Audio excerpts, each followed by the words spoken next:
Hey, I'm Brian, hanging out backstage at Warped Tour 2011 in Scranton with Buddy from Less Than Jake. What's going on? Hey, how you doing? As you can tell, we are at Warped Tour because you can hear lots of loud noises behind us. Yes, and Warped Tour means it is summertime, and we're all having a good time, right? Right, and somehow the weather, I don't want to jinx this, but the weather has been fantastic so far. It was a little hot in Texas, but today is a beautiful day in the mountains here. I hope it continues to be a nice day, and I hope we didn't get jinxed right about now.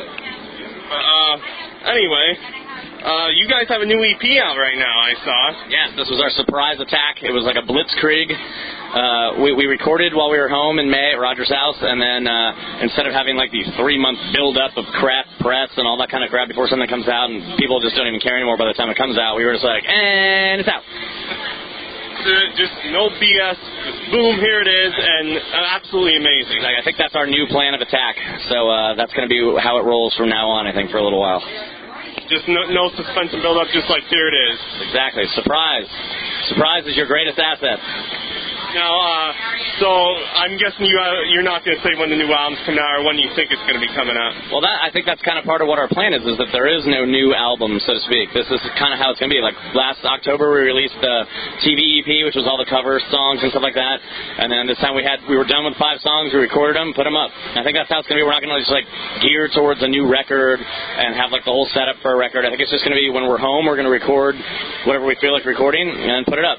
That's kind of how the digital revolution kind of changed the way things are anyway. So I think, music has almost become disposable to a lot of people. It's just like they listen to it for 20 seconds and then you can easily just drag it to the trash. So for us, it's like we're just going to try and put out as much stuff as we can. Like, I feel like it's a lot easier for us too now because we cut out a lot of the middlemen and we just record at Roger's house and then just put it out. It's so easy to just do yourself. So I think this might be the new pattern. Just releasing a bunch of EPs here and there, just out of nowhere, and I'm guessing it's a lot more free being on your own label, right? Yeah, and it keeps people more interested that way too, because it's just a little bit of music at a time instead of trying to bombard people with a whole record where there's inevitably a couple B-sides on it. And that's why we can do like theme-based things too, like the TV thing was a fun thing for us to do, and we'll probably do some more stuff like that. And it's cool to just be able to, like I said, just put out like a few things at a time so people don't like get grossed out by your music, I guess. Just keep bringing people along. I don't think people can get grossed out by your music. It just keeps getting better and better and always stays awesome. Well, that's good. That's good to hear. Now, going back to the TV EP, are there any other TV shows, theme songs that you'd like to cover other than what's on there? Oh, there's a million. We could do a whole series of those. We'll see what happens, though. Is there one specific, though, that you would like? God. Let me think back. So we actually had a bunch of ones that didn't make the cut this time.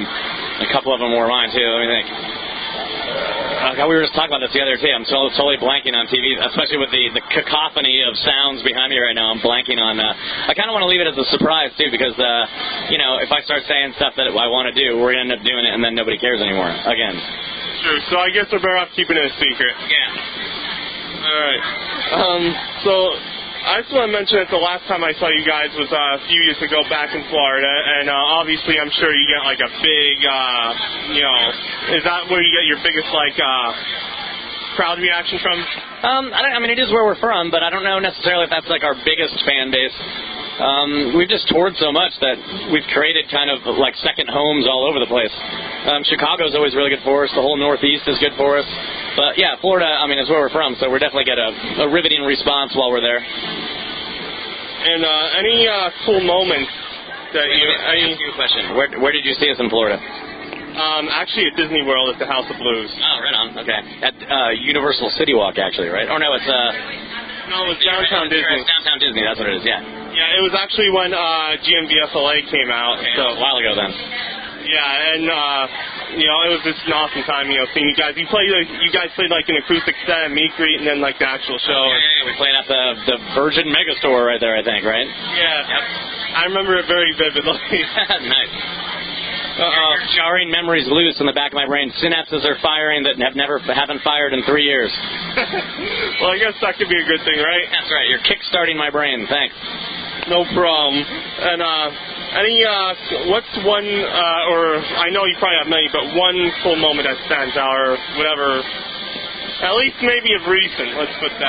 Actually, let's go back a while, because people always ask this question. We were on the bus talking about something the other day, and I was like, man, I never think of that. I'm trying to remember where it was. It was somewhere in the Northeast like this. It was maybe in Pennsylvania. But there was a bum outside of our bus, and we were all kind of hanging out. There was a whole bunch of us. This might have actually been in the van days. And there were like a bunch of people from the other bands and a bunch of people just hanging around. And we were talking to the bum for a while. And at some point, the issue of money came up at some point. And then for some reason, we were talking about lighting your balls on fire at some point. And he said, if you guys we rounded up a bunch of money or whatever, and we're like, if we give you this money, it was like $100 or something like that, will you light your balls on fire? And he totally, we had like kerosene or something from lighter fluid, and he totally lit his balls on fire. It was amazing. Which is kind of weird and oddly cruel maybe, but I mean, he got $100 out of it and he was stoked. It was actually we were just future thinking because now people all clean up down there and shave their nuts and stuff anyway, so we just took care of it for him early. Yeah, I guess do him a favor, but whatever floats his boat, right? Yeah, exactly. Yeah, it might have started a new fetish. Who knows? Now he's begging money so he can get kerosene. You know what? Nowadays, you never know what people are into, so who knows? Exactly. It might have scared him straight. Who knows what happened? Yeah. Now, I noticed you guys are baseball fans, right? Yankee fans. JR, our saxophone player specifically, is the Yankees fan, and he is a diehard, to the grave, punch you in the face if you're a Boston Red Sox fan type guy. I will agree with them on a level. I don't like the Red Sox because I'm a Philly fan. But what about you? My dad was a Philly fan, so I grew up liking the Phillies as well. So we have a lot in common. Maybe we should talk after the interview. No, but I'm not like a huge sports dude, so I kind of just jumped on board the Yankees thing when JR's watching. But like if I'm watching football with my friends or whatever, I'll pick a team and then like root for them that day. But I really don't have like a huge affiliation with sports. I watch it if it's on, but I'm not like "Whoa, the Yankees, give it to me." Just watch it to enjoy it, not like, come on. Exactly. I don't really have a team or anything. What's a dream tour, dream band you'd like to go play with? Living or dead? I guess it doesn't matter. Whichever one you want to choose. I mean, if we could go on tour with the Beatles, that would have been awesome, but, they're not really all around anymore, so that's not going to happen. Not that we would have anyway, probably. But, just to learn some stuff from them would have been amazing. Green Day we've played a couple festivals with before and hung out with them before, but we've never done a tour with them. That would be pretty awesome, because they were, one of our idols. And it's actually kind of one of the only ones that when we always list our influences that we haven't actually played with, because we've done a bit of touring with Rancid. They've been on this before this, and we did a few shows with them, and which was kind of Operation Ivy as well, so we always list them with Snuff. We did a whole tour with The Descendants and All we've done tours with, so we've knocked out a lot of our super idol kind of status thing already, which is kind of crazy that, when we first started a band, I never thought that we'd be playing with any of those bands, let alone out of Gainesville. So it's pretty awesome that we've already kind of done a lot of the bands that you were like, who would it be? I was like, well, we've already toured with them. What are we going to do now? Pretty much living the dream, I guess. Yeah, exactly. Because, I don't think we need to get into, hey, did you ever think you'd ever be, at this point, right now, because, I guess you don't know, right? Because that's the answer I usually get, and you just mentioned you played with a lot of your idols, so. Well, I think that's actually part of the reason that we're where we are today, because we didn't go into it being like, okay, we had this lofty goal of being this at the beginning. It was always like 3 months ahead of where we are now, let's try and do this. And we'd always take baby steps through our whole career, and, I always call it like the snowball effect. It just kind of like, we started out as a little, like the five of us were like 5 little grains of snow, and then we just started rolling the ball, and it just keeps picking up more and more as we went along, and we toured a lot, and, we just kind of always went for those little goals. Like I said, the first goal was like putting our music out on a 7-inch, and then it was like we had our first CD, we were like, we made it, so like we've all had like this we made it like moment like 16 or 17,000 times, Every little step is always like, yeah, we did it, kind of thing, instead of like, man, we didn't get to our lofty goal yet, we set attainable goals and then get them. That's how you really should do your entire life, like people that always strive for what's out of reach usually end up not getting there.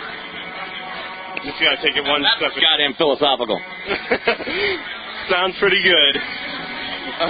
What's something cool about the band that nobody knows, or at least something that not too many people have been able to Google or whatever? About our band? Yeah. That people don't know in general?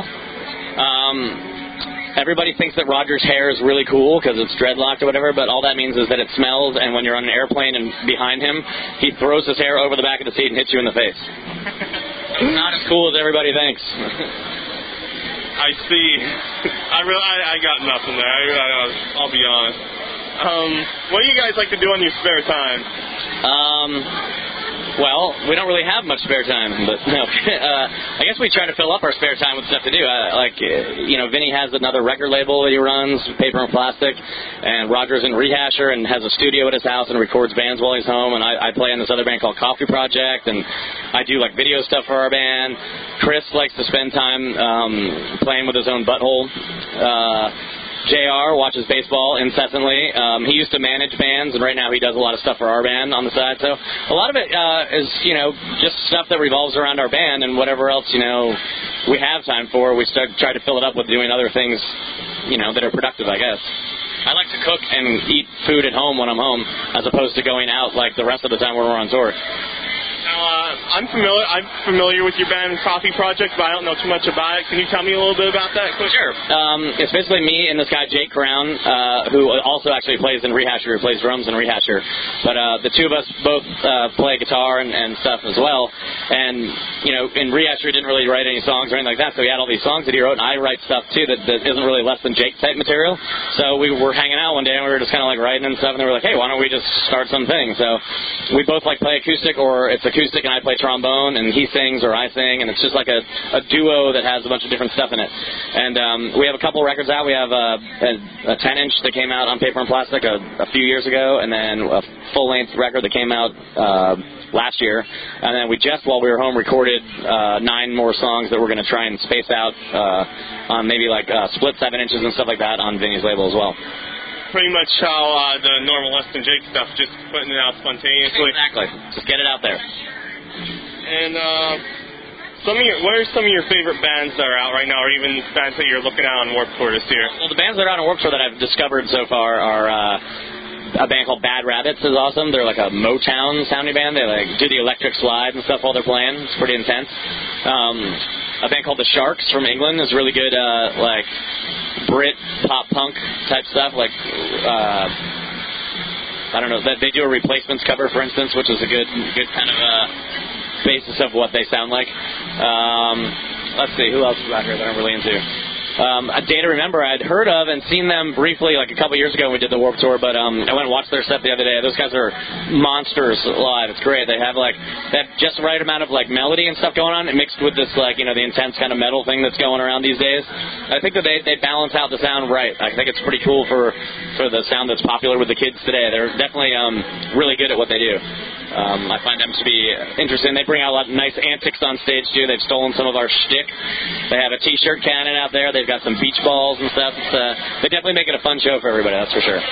Yeah, I remember seeing them a couple of years ago, and I haven't seen them since they put out their new album, so I'm curious to see them today. But it's definitely pretty intense. Actually, I think today we're sandwiched between Paramore and Day to Remember, so we have a pretty good set time. We're playing at 7 o'clock, but Paramore's before us, and then Day to Remember's after us, so at least we know no one's going to leave. Yeah. So I believe those would be the 2 big bands out here right now. Yeah. And anything else you want to add in? Keep looking up, because you never know when there might be rings around Uranus. All right, well... Embarrassingly, I've said that before. That's pathetic. Buddy, thanks so much for taking the time to chat with me today. I appreciate it. Thank you for taking the time to care about our band still. No problem, because your band is awesome, seriously. Well, cheers to that. All right, and I'm Brian, hanging out at Warped Tour with Buddy from Less Than Jake. Booyah!